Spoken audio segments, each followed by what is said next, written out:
very special halo-halo. Umpisa natin sa gulaman. Gulaman. Yan. Next, ito po ay kamote.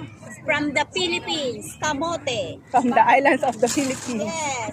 Piliin mo ang Ang Pilipinas. Pilipinas. Kumanta kayo. Ito po ay very popular ube. Pero alam ko kamote lang din to. Next, ito ay sago. Sago, wait. Sago. Very popular also at minatamis. Minatamis na banana. Okay. Super kaong. Kaong. Kaong ba to? Kaong. Yes, kaong from Yung ano, buko.